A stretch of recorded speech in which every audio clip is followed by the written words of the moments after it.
ॐ नमो भगवते वासुदेवाय।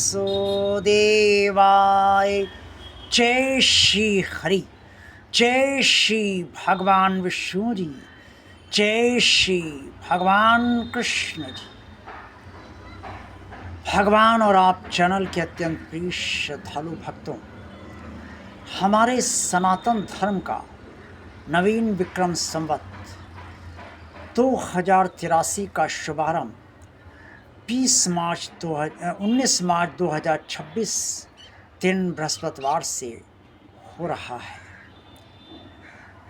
ये संवत्सर सभी 12 राशियों के लिए कैसा रहेगा, इस संबंध में जैसा कि आप सब जानते ही हैं कि भगवान और आप चैनल निरंतर एक एक राशि का संवत्सर का फल आप सभी लोगों को बताने का प्रयास कर रहा है। अब तक 4 राशियों का संवत्सर का फल के लिए अलग अलग 4 वीडियो प्रस्तुत किए जा चुके हैं आप सबकी सेवा में। मेष राशि, वृष राशि, मिथुन राशि और कर्क राशि का संवत्सर का फल एक एक करके वीडियो में आप सबकी सेवा में प्रस्तुत किया जा चुका है। आज की वीडियो में सिंह राशि का भविष्य फल आप सबको संवत्सर का बताया जाएगा और आने वाले कल दिन 18 मार्च तारीख 18 मार्च 2026 दिन बुधवार को कन्या राशि का भविष्य फल आप सबको बताया जाएगा। तो चलिए वीडियो शुरू करते हैं और आज की वीडियो में सिंह राशि का संवत्सर का फल आपको बताया जाता है। बहुत दुख के साथ सूचित करना पड़ रहा है कि सिंह राशि वालों के लिए संवत्सर कष्टों से भरा हुआ है। इसका प्रधान कारण शनि की ढैया का उन पर सवार होना है। शनि की ढैया सिंह राशि वालों पर चल रही है, इसलिए सिंह राशि वालों को इस संवत्सर भर पूरी तरीके से तरह तरह के परेशानियों का सामना करना पड़ेगा और नए नए संघर्ष करने पड़ सकते हैं। उनका स्वास्थ्य भी बिगड़ सकता है और पेट व हड्डियों से संबंधित रोग विशेष प्रकार से हो सकते हैं। इसलिए स्वास्थ्य के संबंध में वो बहुत सतर्क रहें और ऐसा भोजन करें जो सुपाच्य हो, ताकि पेट संबंधी विकार जो है वो उत्पन्न ना हो। हड्डियों के लिए वो कैल्शियम की दवा वगैरह लेते रहें और जिन चीज़ों से और हड्डियां मजबूत हो सकती हैं वो डॉक्टरी सलाह से अवश्य लेते रहें। इसके साथ साथ सिंह राशि वाले धन की दृष्टि से इस संवत्सर भर बहुत परेशान रहेंगे, इसलिए कोई नया निवेश तो वो करें ही ना। किसी तरीके का कोई ऐसा जोखिम भरे कार्य में धन ना लगाएं जिससे पैसा रिटर्न होने की 100% गारंटी ना हो।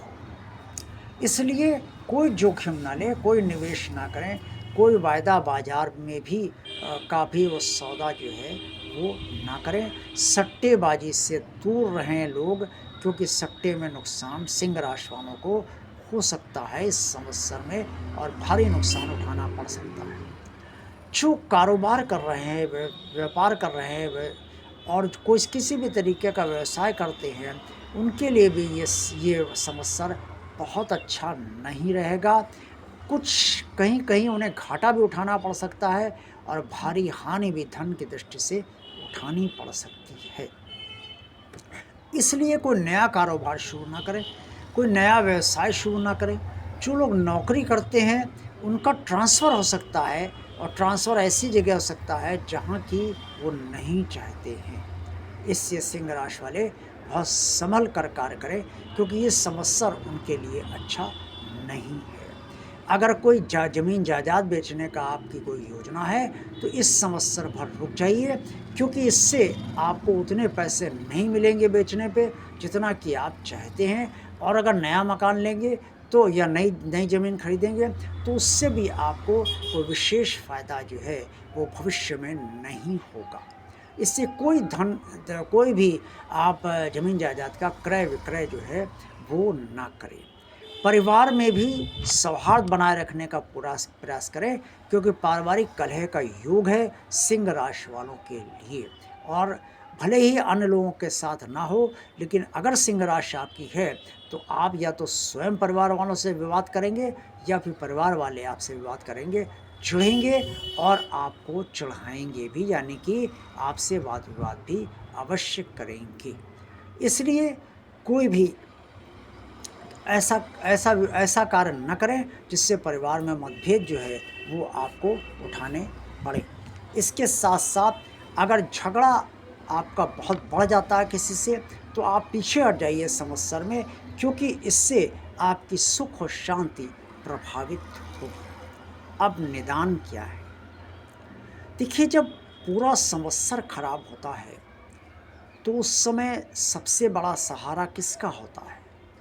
मेरे बिना बताए ही आप समझ गए होंगे कि भगवान का सहारा सबसे बड़ा होता है। और भगवान तो सुख में भी साथ रहता है और दुख में भी साथ रहता है। इसलिए हनुमान जी की नियमित पूजा आपको अवश्य करनी चाहिए। सुबह शाम हनुमान जी के दर्शन अवश्य करने चाहिए। पीपल वृक्ष पर सरसों के तेल का दीपक आप शाम को अवश्य जलाइए और सुबह पीपल वृक्ष को जल आप अवश्य अर्पण कीजिए और उनसे शनिदेव को शांत करने की प्रार्थना भी कीजिए। और अपने जो मन की उलझन हो उसका भी समाधान की प्रार्थना आप पीपल देव जी से कीजिए। इसके साथ साथ आप कोई भी नया कार्य जो है वो शुरू ना कीजिए, और अगर कोई नया कार्य शुरू कीजिए तो आप हनुमान जी की पर कुछ पुष्प चढ़ा दीजिए पहले, और थोड़े समय उनके चरणों में रखे रहने दीजिए। उसके बाद कुछ पुष्प आप वहाँ से उठा लीजिए, और उसके बाद जब कोई नया कार्य आप शुरू करें तो जिस स्थान से शुरू करें उस स्थान पर आप वो पुष्प रख दीजिए, और तब आप हनुमान जी के चित्र के सामने रख दीजिए, और तब आप नया कार्य शुरू कीजिए। लेकिन ध्यान रखिए कि कोई नया कार्य अगर आप शुरू करेंगे तो या नया व्यवसाय शुरू करेंगे तो उससे आपको बहुत अधिक लाभ इस संवत्सर में नहीं होगा। इसलिए बहुत संभल संभल कर, बहुत फूक फूक कर इस संवत्सर में रहिएगा। और भगवान सूर्यदेव की आराधना आप अवश्य करते रहिएगा, इससे आपको लाभ हो सकता है। चंद्रदेव जी को हाथ अवश्य जोड़िएगा। भगवान शिव पर कच्चा दूध नियमित तौर पे आप जरूर चढ़ाइए, और अगर आप नहीं चढ़ा पा रहे हैं तो सोमवार को अवश्य चढ़ाया करिए। इसके साथ साथ काले तिल आप शिवलिंग पर अवश्य चढ़ाइए। और ओम नमो भगवते वासुदेवाय का एक माला जाप आप सुबह या शाम जब भी आपको फुर्सत हो भगवान विष्णु जी के चित्र के सामने अवश्य कीजिए। इतना सब कर लेंगे तो संवत्सर का प्रभाव जो शनि के ढैया का है वो नियंत्रण में रहेगा, अन्यथा ये संवत्सर आपको चैन नहीं लेने देगा। फिर भी आप परेशान ना होइए, अपने भगवान पर विश्वास रखिए। जिस ईश्वरीय स्वरूप से जुड़े हुए हैं उससे निरंतर प्रार्थना करते रहिए और कर्म निरंतर करते रहिए, क्योंकि कर्म अगर नहीं करेंगे तो संवत्सर और खराब हो सकता है। इसलिए निरंतर कर्म करते रहिए।